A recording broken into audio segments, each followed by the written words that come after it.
Mes frères et mes sœurs, que la paix et la grâce de Dieu soient avec vous. Je suis très heureux du privilège qui est mien de vous adresser la parole aujourd'hui autour du sujet la famille et les déviances sociales.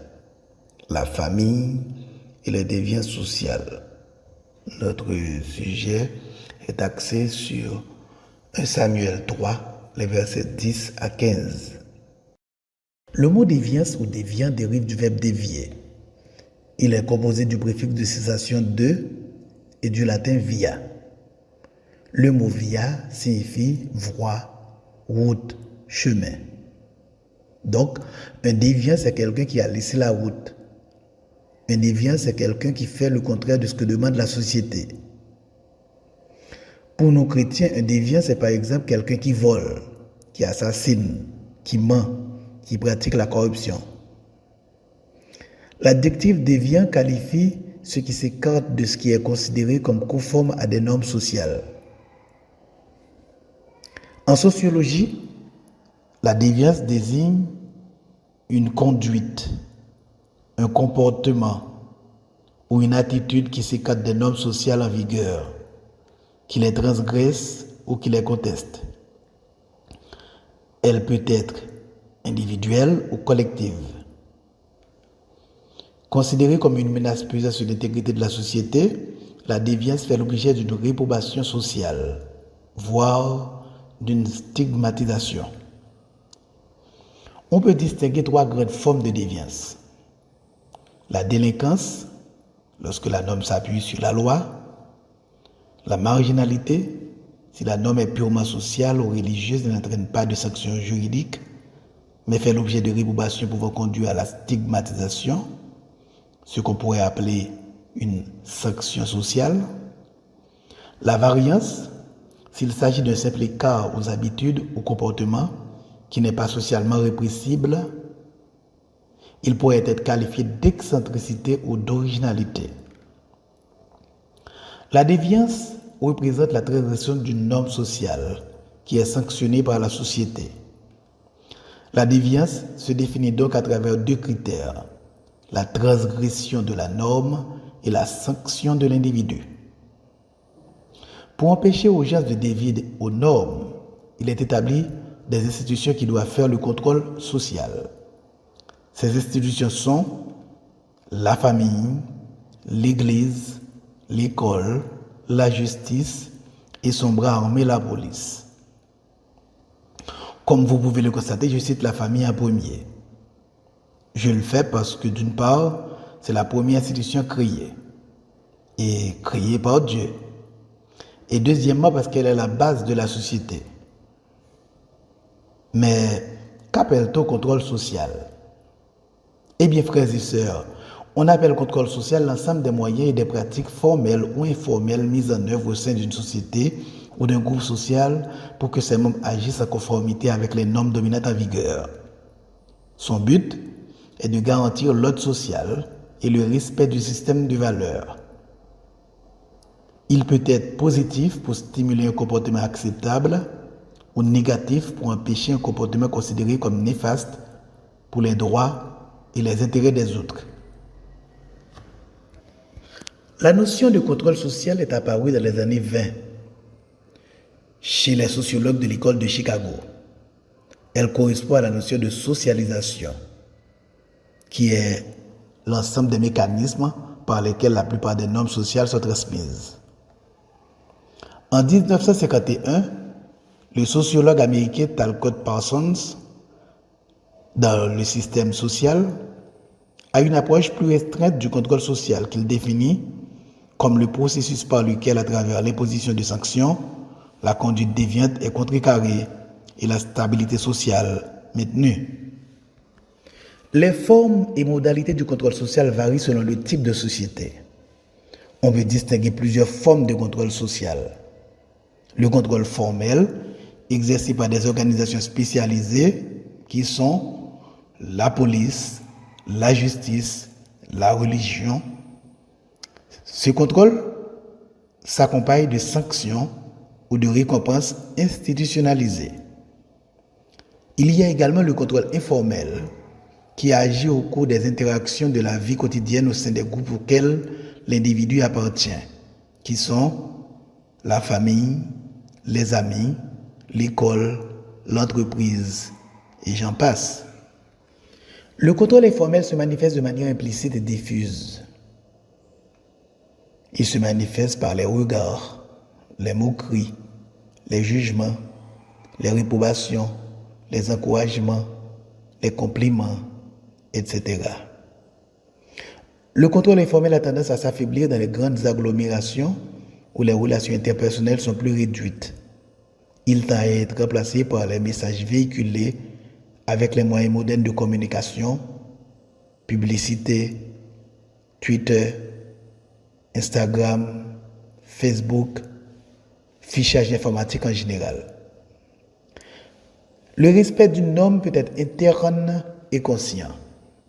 Si l'individu adhère de manière réfléchie à la règle en la considérant comme légitime, ou inconscient, s'il agit par habitude et sans réflexion sur le sens de la norme. Suivant les points de vue, le contrôle social peut être perçu comme le ciment de la cohésion sociale ou comme un moyen de domination de l'individu. Toute société se caractérise par l'existence de normes qui encadrent et régulent les comportements individuels et collectifs et qui sont la condition même de la cohésion sociale. Ces règles collectives sont inculquées à l'individu au cours de sa socialisation primaire dans un premier temps, puis secondaire. Elles font l'objet de processus d'intériorisation qui amènent chacun à les considérer comme naturelles, ce qui contribue à en faciliter le respect. Le respect des normes par les membres d'une société fait, par divers moyens, l'objet d'un contrôle qui laisse cependant place à des comportements déviants, c'est-à-dire se situant en dehors des normes prescrites. La déviance peut, dans une première acception, être définie comme le non-respect des normes déviance primaire. Dans 1 Samuel 3, les versets 10 à 15, nous sommes en face d'un grand personnage en Israël, Élie. Élie est un grand personnage en Israël car il occupe à la fois la fonction de sacrificateur et de juge. Élie a remplacé Samson comme juge en Israël. D'une part, en tant que juge, Élie devrait faire ce que nous disions tout à l'heure, le contrôle social. Contrôle qui l'amènerait à punir les déviants et à récompenser les gens de bien. D'autre part, en tant que chef de famille, il devrait aider ses enfants à appliquer les normes que Dieu a données à son peuple dans la loi. Malheureusement, Élie a failli à sa tâche. Aussi, les choses ont été terribles pour lui et ses enfants. Alors que les fils d'Élie méprisaient les offrandes de l'Éternel, se servaient dans les sacrifices, Élie, bien qu'au courant, n'a rien fait et n'a rien dit. Le comportement impie de ses fils est décrit assez crûment. Ils sont appelés en 1 Samuel 2, verset 12, des fils de Bélial. Pourtant, ces enfants occupaient une position très privilégiée en Israël. Ils étaient sacrificateurs, c'est-à-dire des intermédiaires entre Dieu et le peuple. Ils présentaient à Dieu les sacrifices du peuple dont une partie leur revenait. Le livre de Lévitique décrivait clairement comment ils devraient le faire, mais ils n'avaient aucune crainte de Dieu et ne respectaient pas les instructions de sa parole, que nous pouvons lire en Malachie 2, versets 1 à 3. Ils ne se contentaient pas de la part des sacrifices qui leur revenaient, mais ils s'attribuaient les meilleurs morceaux. Même quand ceux qui apportaient les sacrifices leur faisaient remarquer que c'était manqué à leur devoir, ils imposaient leur volonté. De ce fait, à cause d'eux, à cause des enfants d'Élie, tout le service des offrandes à l'Éternel était méprisé. Mais, chers frères et sœurs, ce n'était pas leur seul péché. Le verset 22 du chapitre 2 de Samuel nous dit, ou du moins ajoute à ce que nous disions, que les enfants d'Élie couchaient avec les femmes qui servaient à l'entrée de la tente d'assignation. Le seul passage de la parole où il est question de cet attroupement de femmes est Exode 38, verset 8. Oh, même ce beau service des femmes fut discrédité par le comportement impie des fils d'Élie. N'était-il pas de plus des hommes mariés? Nous savons que c'était au moins le cas de Phiné. Nous pouvons retrouver l'information concernant la femme de Phiné en lisant 1 Samuel 4, les versets 19 à 22. Aujourd'hui, frères et sœurs, je ne vais pas me focuser sur le travail que doivent faire les organisations spécialisées, mais je vais mettre le focus sur les chefs de famille, sur les papas et les mamans. Papa, maman, vous avez la responsabilité d'éduquer vos enfants selon les prescrits de la Bible. Papa, maman, vous avez la responsabilité d'aider vos enfants à être des gens de bien.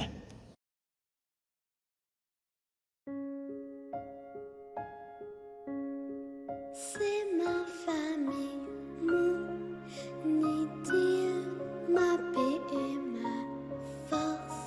Tranquille, ma seule famille, ma presqu'île, si rattachée à mon enfance.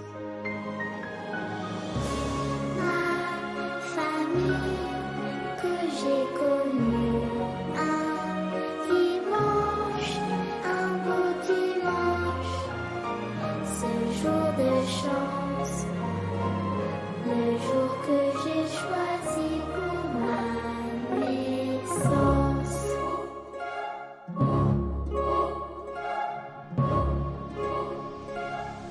C'est ma famille, mon idylle, ma paix et ma force. Tranquille, ma seule famille, ma presqu'île, si rattachée à mon enfance. Ma famille que j'ai connue un dimanche, un beau dimanche, ce jour de chance, le jour que j'ai choisi pour ma naissance. Le jour que j'ai choisi pour ma naissance.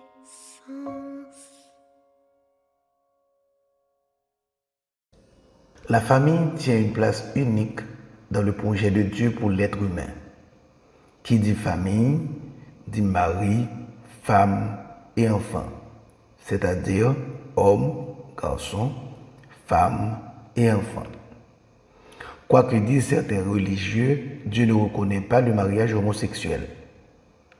Selon la Bible, la famille est la cellule indispensable au bon développement d'une société équilibrée. Mais pour ce faire, le père et la mère doivent faire le travail d'éducation des enfants, qui est une mission divine.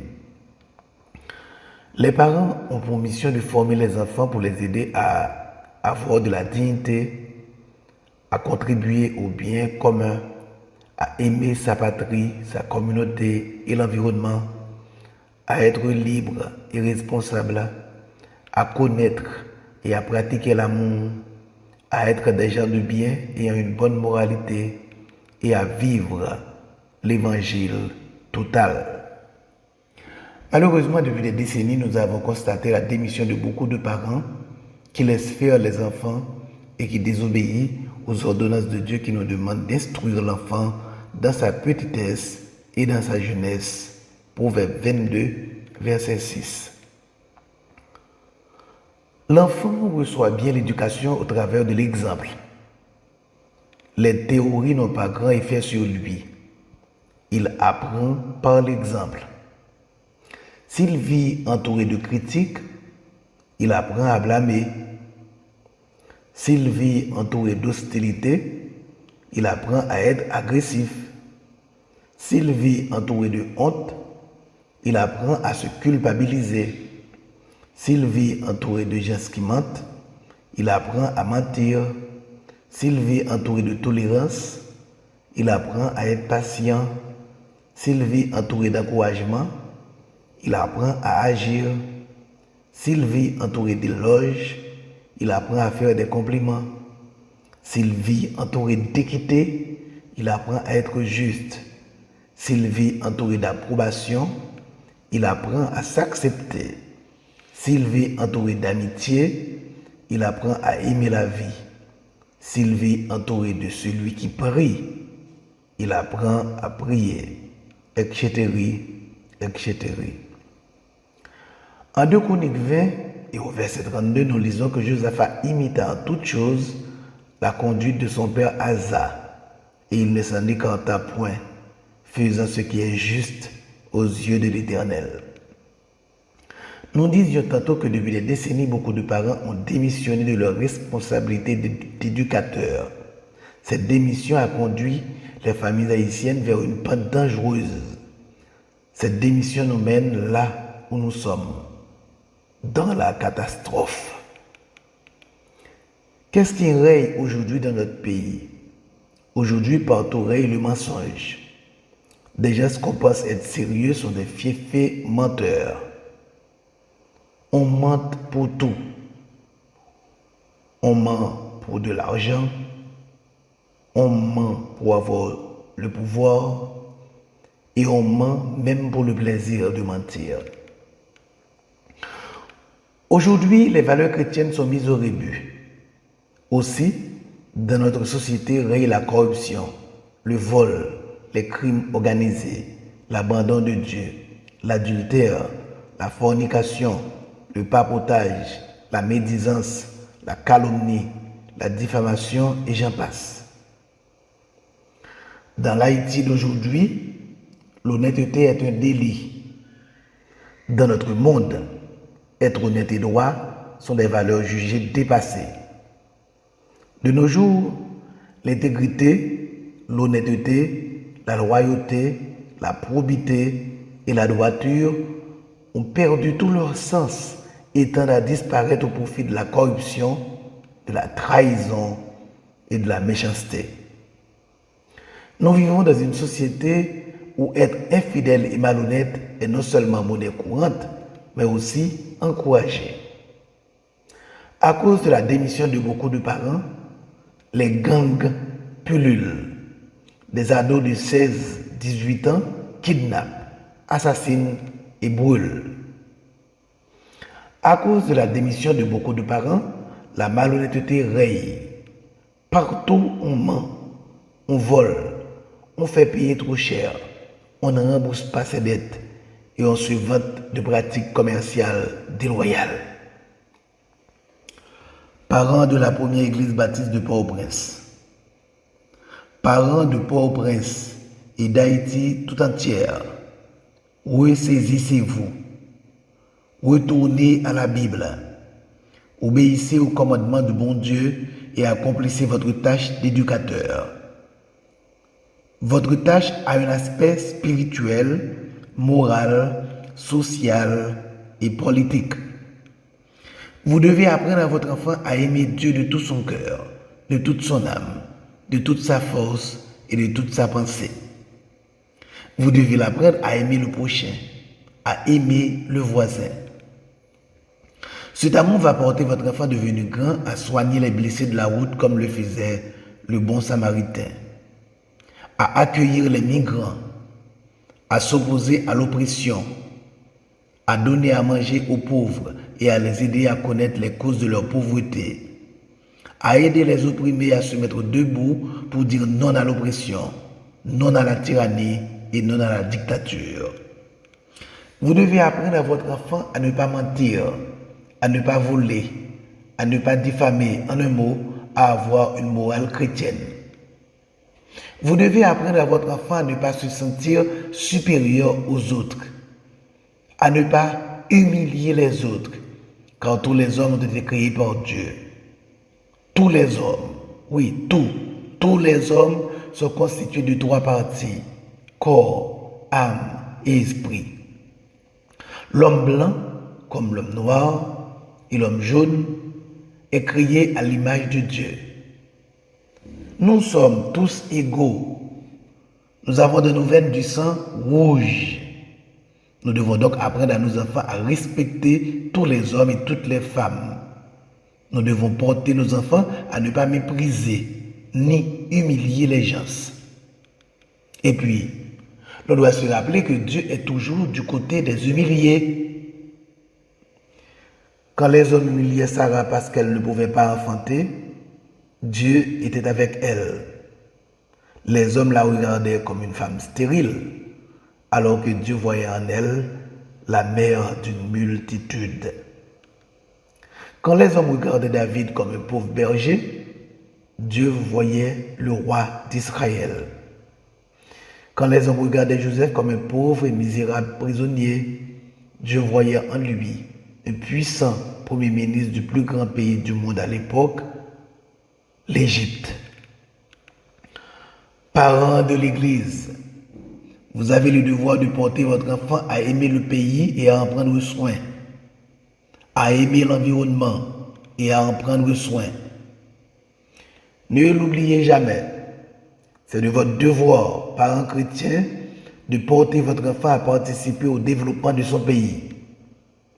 Qui dit participer au développement de son pays, dit planter des arbres dans les mondes assassinés, je veux dire les mondes déboisés. Qui dit participer au développement de son pays, dit rendre propre son quartier, payer ses taxes, choisir de bons représentants lors des élections, choisir donc de bons casecs, de bons magistrats, de bons sénateurs, de bons députés et un bon président de la République. Choisir des gens compétents et intègres. Choisir des gens ayant un bon programme et la capacité de l'exécuter. Ne dites pas à votre enfant que les chrétiens ne doivent pas s'intéresser au progrès de son pays, que les chrétiens ne doivent pas avoir un engagement social, qu'il doit avoir une peur bleue de la participation dans les choses publiques et qu'il doit laisser la direction du pays aux gangs, aux dealers de drogue, aux voleurs, aux corrompus et aux meurtriers. Ne dites pas ces choses, car ce n'est pas ce que nous dit la Bible.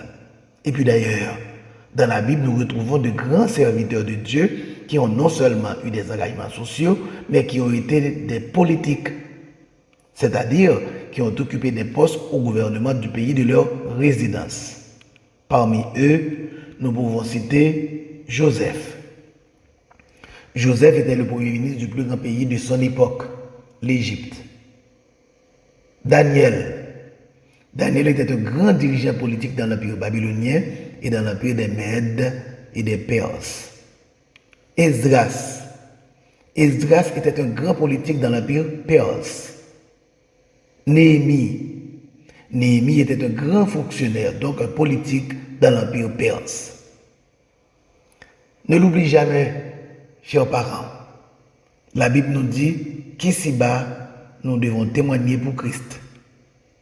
Témoigner ne se fait pas seulement avec la bouche. On doit surtout témoigner par ses actes.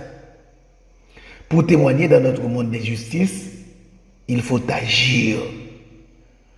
Par action, nous aiderons les autres à voir que nous sommes des serviteurs et des servantes du Dieu d'amour comme Joseph, Daniel, Esdras et Néhémie. Ne l'oublie jamais, nous sommes des ambassadeurs de Dieu dans le monde. Et puis, l'autre le disait avec raison, acta non verba. Pour terminer, chers parents, je veux vous dire qu'un enfant qui a reçu une bonne éducation chrétienne ne sera jamais un adepte du statu quo, qu'il s'opposera à tout ce que la Bible condamne et qu'il travaillera pour aider son prochain à vivre dans la liberté, dans la paix et dans l'amour.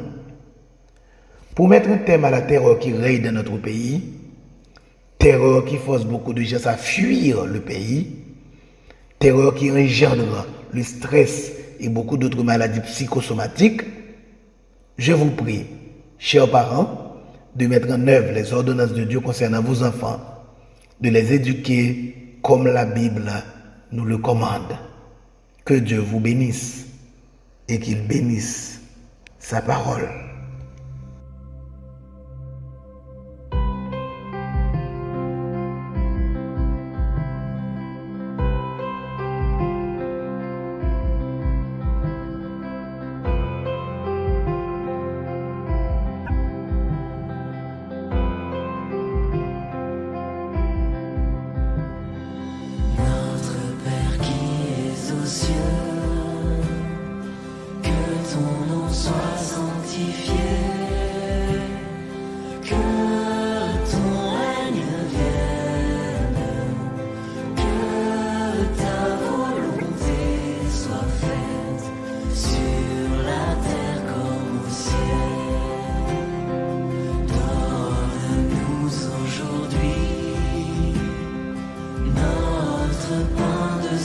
jour